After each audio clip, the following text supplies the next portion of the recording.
Hello guys, मैं VK Jaiswal आपका smart गुरु classes में स्वागत करता हूं। अभी जो स्टार्ट करने जा रहे हैं वो है क्वेश्चन नंबर 4। सबसे पहले आप क्वेश्चन को देखते हैं। क्या कर रहे हैं? The student of a class are made to stand in the room. Room क्या होती है? पंक्ति। तो देखिए क्या कर रहे हैं कि कुछ स्टूडेंट है किस क्लास के, वो किसी ने करे हैं पंक्ति में मेड, पंक्तियां बनाते हैं। तो कैसे बनाते हैं? If 3 student are extra in the room, मतलब तो क्या होता है, अगर मान लीजिए रो है, ऐसे बना रहे हैं, ऐसे रो बना रहे हैं, अगर कर रहे हैं ये कर रहे हैं क्या, if 3 student are extra in the row, अगर 3 स्टूडेंट इस रो में एक्स्ट्रा होते हैं तो क्या होगा, अगर मान लीजिए इसमें भी 3 हम जोड़ दिए, इसमें भी 3 सबने जोड़ दिए, तो क्या आ रहा है, 1 रो कम हो जा रहा है, ये वाला एक रो कम हो जा रहा है। और दूसरी बात कर रहे हैं, if 3 student are less in the row, अगर हम ये जो 3 स्टूडेंट को जोड़े, इसको अगर ये तो है मान लीजिए पंक्ति, इसमें से 3 अगर मैं घटा दूं तो क्या होता है, कितने रो और एक्स्ट्रा हो जाते हैं, तो 2 रो और एक्स्ट्रा हो जाते हैं। क्या है, इट वुड बी 2 रो मोर, मतलब 2 रो एक्स्ट्रा हो जाता है। तो क्या करिए, find the number of student in the class. तो क्या कर रहा है, इसमें नंबर ऑफ स्टूडेंट फाइंड करना है कि इस क्लास में कितने बच्चे हैं। देखिए अगर मैं ऐसे कहूँ कि आप एक क्लासरूम में हैं और आपके क्लासरूम के सभी स्टूडेंट को रूम में खड़ा किया जाता है, तो आपको उनकी जो काउंटिंग है, संख्या है, नंबर्स है, उसको फाइंड करना है। तो कैसे फाइंड करें? एक तो मेथड ये है कि आप इन सभी स्टूडेंट को क्या कीजिए, एक एक करके गिनते जाइए, इस रो में कितने, इस रो में कितने, इस रो में कितने हैं, और उनको ऐड करते जाइए और यहाँ तक। देखिए तो इसमें बहुत ज्यादा टाइम लगेगा, एक एक स्टूडेंट को गिनना पड़ेगा आपको, एक एक। दूसरी मेथड ये है कि आप एक रो के स्टूडेंट को गिनिए। दूसरा मेथड क्या है कि एक रो के स्टूडेंट के गिनिए और उसके बाद कितनी पंक्तियां हैं, ये कितने रो हैं, इनको गिन लीजिए, और इस वाले स्टूडेंट को और नंबर ऑफ ये स्टूडेंट, कितनी रो है ये, और एक रो में कितनी स्टूडेंट है, एक रो में जितना स्टूडेंट है, मान लीजिए कोई स्टूडेंट होगा x और नंबर ऑफ पंक्तियां कितनी है y, तो क्या हो जाएगा x इंटू वाई, मतलब x y टोटल स्टूडेंट होगा। अगर मान लीजिए ये मैंने लिखा है 5 रो, मान लीजिए इसमें 10 है, कितने स्टूडेंट है 10 एक रो में, और ये कितनी रो है 5, इसमें हम क्या करें 10 इंटू 5, मतलब टोटल स्टूडेंट कितने हो गए 50। मतलब अगर हमें तो फाइंड करना है तो नंबर एक रो में जितने भी स्टूडेंट है, जितनी रो है उनसे मल्टीप्लाई करेंगे तो तुरंत हमारा रो आ जाएगा कितने स्टूडेंट हैं। तो सेम चीज हम यहाँ भी करेंगे, इसी मेथड का यूज करेंगे, लेकिन किसके थ्रू, इक्वेशन के थ्रू, इसके थ्रू इक्वेशन के थ्रू यूज करेंगे। तो देखिए कैसे हम इस मेथड का मैंने ऐसे ही समझाया है, तो कैसे यूज करते हैं देखिए। तो सबसे पहले आप मान लीजिए, ले क्या करते हैं, मान लीजिए the number of student in each room equal to x। मतलब मैंने ये माना ईच रो, मतलब प्रत्येक रो में कितने स्टूडेंट है x। मुझे तो मालूम नहीं है कि एक रो में कितने बच्चे हैं, उन्होंने कहा है कि स्टूडेंट की संख्या बताइए, तो मैंने मान लिया कि चलिए ये एक रो में कितने स्टूडेंट है x। तो अब मैं दूसरी चीज मान लेता हूं कि कितनी रो है, तो number of row, the number of row equal to y। मैंने ये मान लिया नंबर ऑफ रो मतलब कितनी पंक्तियां हैं, y पंक्तियां है, मतलब एक पंक्ति में x स्टूडेंट है और टोटल पंक्तियों की संख्या कितनी है y है। तो अगर मैं निकालूं टोटल नंबर ऑफ स्टूडेंट, तो क्या आ जाएगा x इंटू वाई। मतलब अगर हम मैं x और y की वैल्यू निकाल कर इसमें रख कर मल्टीप्लाई करूंगा तो हमारा आंसर आ जाएगा। तो अब हम एक्स वाई की वैल्यू निकालने के लिए यहाँ क्वेश्चन पाएंगे अकॉर्डिंग टू क्वेश्चन, मतलब प्रश्न के अनुसार। अकॉर्डिंग टू क्वेश्चन मतलब प्रश्न के अनुसार कर रहे हैं। मान लीजिए क्या कर रहा है, इफ यहाँ पर देखिए if 3 student are extra in the row, तो क्या कर रहे हैं, कितने रो है, एक्स थे, एक्स में 3 जोड़ दीजिए, एक्स में कर रहा है 3 स्टूडेंट को हमने एक्स्ट्रा कर दिया, तो क्या हो रहा है, extra in the row, there would be one row less, मतलब 3 स्टूडेंट जब एक्स्ट्रा कर रहे हैं तो एक रो क्या हो जाएगा, कम हो जाएगा, मतलब y में से 1 कम हो गया तो y माइनस 1। और हमने यहाँ पर मल्टीप्लाई क्यों किया है, क्योंकि ये क्या है, नंबर ऑफ स्टूडेंट है और ये क्या है, नंबर ऑफ रो है, मतलब ये पंक्तियों की संख्या है और ये पंक्ति में कितने संख्या है, इनको मल्टीप्लाई कर देंगे तो क्या आ जाएगा, जैसे बताया क्या आ जाएगा, टोटल स्टूडेंट, और ये टोटल स्टूडेंट किसके बराबर है, यहाँ पर है x into y, total student किसके बराबर है, x इंटू वाई, ये तो टोटल स्टूडेंट है, ये टोटल नंबर ऑफ स्टूडेंट कितना है, x इंटू वाई।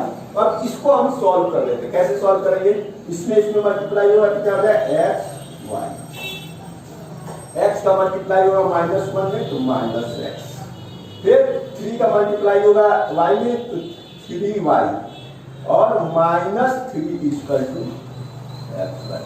अगर इक्वल के इधर और इक्वल के उधर सेम साइन प्लस प्लस, तो और एक्स वाई और एक्स वाई ऐसे मैच करता हो, साइन भी मैच करता हो तो वो कैंसिल आउट हो जाता है, तो ये कैंसिल आउट हो गया। अब देखिए ये क्या हो जाएगा, इक्वेशन क्या हो जाएगा, इक्वेशन क्या हो जाएगा, -x प्लस 3y, और ये -3 इधर या चाहे इधर के एलिमिनेशन अगर हम कर लेंगे तो इसको यहाँ पर 0 यही कर दिया, और इसको इक्वेशन नंबर 1 कर देंगे, क्या करके इक्वेशन नंबर 1 कर दिए। अब देखिए ये तो पहला कंडीशन था, दूसरे कंडीशन में क्या कर रहा है, यहाँ तक देखिए पहला था, करें अब इफ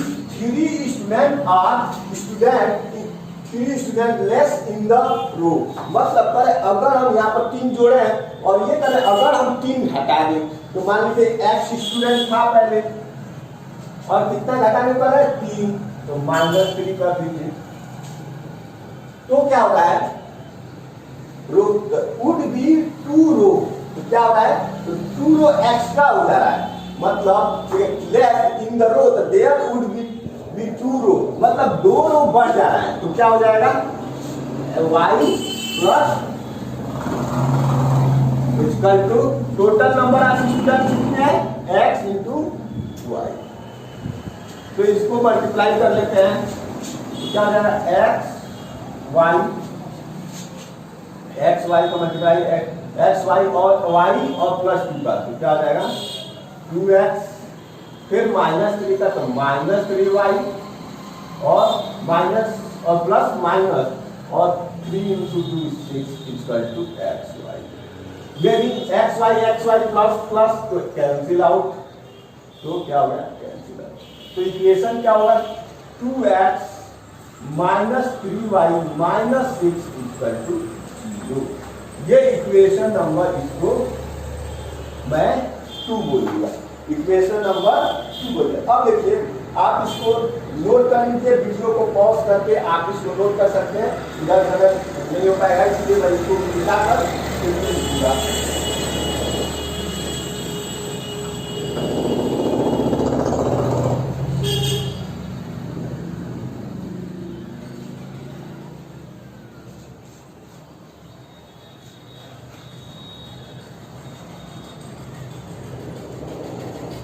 तो हम इसमें क्या करते हैं, एलिमिनेशन मेथड लगा देते हैं, तो देखिए यहाँ पर मैंने देखा प्लस का 3y माइनस का 3y, उससे ऐड कर देंगे, सिंपल हम क्या कर देंगे, ऐड कर दीजिए, तो लिख लीजिए ऐड इन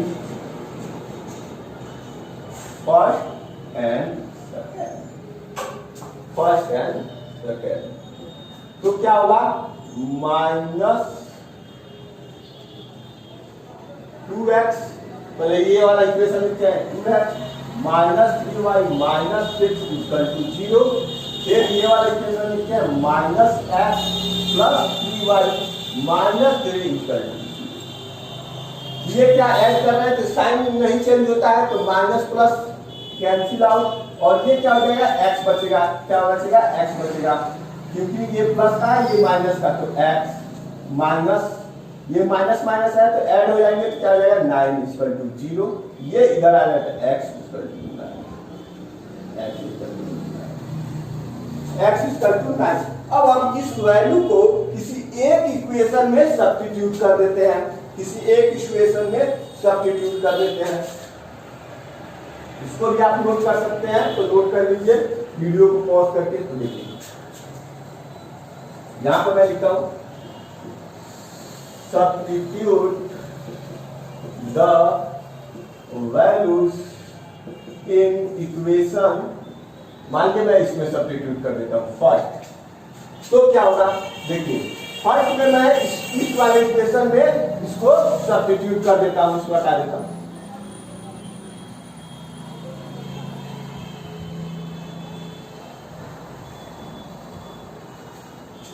फर्स्ट वाले में सब्स्टिट्यूट कर देता हूं इस वाले में तो देखिए इसकी x की वैल्यू आई तो x के जगह पर क्या लिख देंगे x के जगह पर 9 तो माइनस का 9 प्लस का 3y माइनस का 3। अब देखिए ये भी माइनस और ये भी माइनस तो क्या हो जाएंगे ऐड हो जाएंगे तो प्लस का 3y माइनस का 12 = 0। ये क्या हो जाएगा ये इधर जाएंगे 3y = 12 तो y = 12/3 = 4 y = 4। तो हमें x और y की तो वैल्यू आ गई लेकिन ये पूछ क्या रहा है find the number of student in the class मतलब क्लास में कितने स्टूडेंट होंगे तो लिखिए number of student in the class तो हमने क्या लिखा था x × y तो x कितना आया 9 और y कितना आया 4 कितना आ जाएगा 36 तो टोटल नंबर ऑफ स्टूडेंट कितने हो जाएंगे 36। इस तरह से ये क्वेश्चन 4 सॉल्व होता है आप इसको देख लीजिए और फिर नेक्स्ट क्वेश्चन पर हम मूव करते हैं। नेक्स्ट क्वेश्चन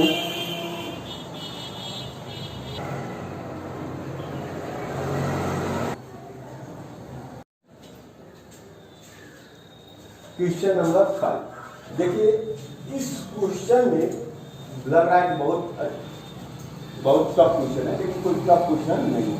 देखिए एक चीज जानी जब मैं ट्रायंगल पढ़ाऊंगा तो आपको सब ये बताऊंगा कुछ भी रखने की जरूरत नहीं पड़ेगी लेकिन इतना आज एक चीज जानिए ट्रायंगल है ये ट्रायंगल है इनके तीनों कोणों का योग कितना होता है 1 बस इतना से आपका जो क्वेश्चन है ये सॉल्व हो जाएगा बस इतना यानी इतना आप जानते भी होंगे इतना यानी तो देखिए ये कह रहा है in a triangle ABC angle C is equal to 3 angle of B is equal to 2 times of angle of A plus angle of B to find the 3 angles मतलब तीनों एंगल को फाइंड आउट करना है। तो देखिए हमको कुछ ऐसा मान लेना चाहिए जिसके इस रिलेशन का यूज करें। तो देखिए अगर हम इन दोनों को मान ले तो ये B वाला आ जाएगा और ये भी आ जाएगा तो सबसे पहले हम मान लेते हैं क्या लेफ्ट क्या मान लेते हैं angle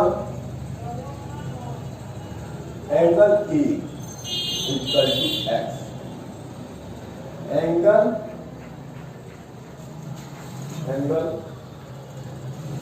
B equal to y बस दो को मानते हैं। तो देखिए हमने माना angle A equal to x angle B equal to y तो देखिए और एंगल C इक्वल तो हमारा एंगल C इक्वल टू क्या दिया है 3 टाइम्स ऑफ एंगल B तो 3 टाइम्स ऑफ एंगल B कितना है y और देखिए मैंने अभी बताया कि जो ट्रायंगल होता है उसके टोटल एंगलों का जो सम होता है वो कितना होता है 180 होता है। तो according to in triangle ABC तो क्या होता है तीनों कोणों का योग कितना होता है 180। तो सबको हम जोड़ दें, मान लीजिए angle x plus angle y plus angle A plus angle B plus angle C equal to 180। तो ये कितना हो जाएगा x plus 4y equal to 180। ये इक्वेशन नंबर 1। देखिए कितनी आसानी से एक इक्वेशन बनकर आ गई according to ATQ according to question. तो एक ये आ गया। अब देखिए दूसरा इक्वेशन हम कहां से लेके आएंगे, दूसरा इक्वेशन हम कहां से लेके आएंगे। तो देखिए ये वाला रिलेशन हम यूज कर लेंगे। तो ये क्या दिया है कि angle of B equal to 2 times of angle of A plus angle of B। देखिए यहाँ पर क्या दिया है 3 angle of B equal to 2 times of angle of A plus angle of B। इस रिलेशन का हम यूज कर लेते हैं। तो एंगल ऑफ B की वैल्यू कितनी है x, y कितनी है y, तो y लिख लीजिए 2 टाइम्स ऑफ A की x और B की y। क्या लीजिए तो 3x plus 2x plus 2y। तो मैं इसको इधर ले आता हूं तो क्या हो जाएगा 2x plus 2y minus 3y equal to 2x और माइनस y इक्वल टू ये क्या हो जाएगा इक्वेशन नंबर। तो ये क्या हुआ इक्वेशन नंबर 2। अब देखिए यहाँ पर मैंने देखा 4y है, यहाँ पर y है। अगर मैं इसमें 4 से मल्टीप्लाई यहाँ पर भी 2 से मल्टीप्लाई कर सकते हैं, लेकिन इसमें भी 2 पर कैलकुलेशन ज्यादा होगा और हम चाहते हैं कि कैलकुलेशन कम हो और आसानी से क्वेश्चन को सॉल्व करें। लेकिन इसमें हम 4 से मल्टीप्लाई करेंगे, इधर मल्टीप्लाई 0 हो जाएगी। तो हम लिख लेते हैं मल्टीप्लाई बाई 4 इन तो क्या हो जाएगा 8x माइनस 4y ये मानेंगे। तो अब ये देखिए ये कोएफिशिएंट सेम है प्लस माइनस है, तो हम इनको क्या कर देते हैं ऐड कर देते हैं। अगर आप इसको लिखना चाहते हैं तो वीडियो को पॉज कीजिए, उसके बाद इसको लिख सकते हैं। मैं हटाता हूं।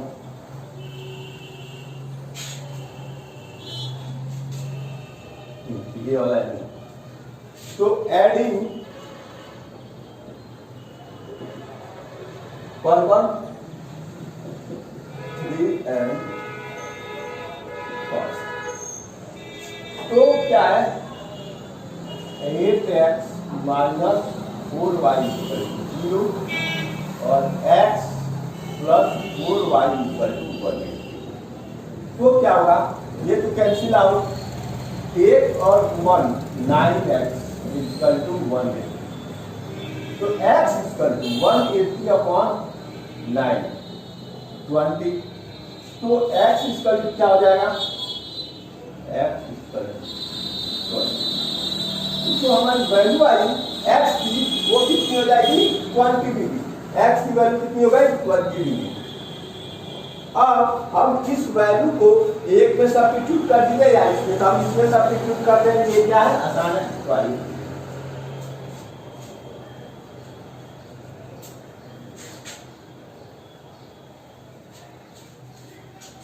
तो देखिए substitute the values in equation third. तो क्या होगा x की वैल्यू कितना है 20, तो यहाँ पर 20 पुट करेंगे 8 into 20 minus 4y equal to 0। ये 4y इधर जाएगा तो प्लस और ये 4y equal to 1 y equal to 1 upon ये क्या होगा y इक्वल टू तो इस तरह से हमारा x और y की वैल्यू आ गई। अब हमको निकालना है एंगल C। एंगल ये क्या माने थे x, तो x की वैल्यू कितनी है 20, एंगल x की वैल्यू एंगल ये कितना है 20। एंगल B क्या माने थे y, तो y की वैल्यू कितनी है 20। एंगल C इसका to 3 times of angle B या 3 टाइम्स ऑफ एंगल Y, तो 3 into y ये क्या आ जाएगा 1 एंगल C इक्वल टू 1। इस तरह से आप देखिए कितनी आसानी से इन तीनों एंगलों को मैंने फाइंड कर दिया है। इस टाइप के क्वेश्चन में लगता है बहुत कठिन क्वेश्चन है, लेकिन ऐसा होता नहीं है।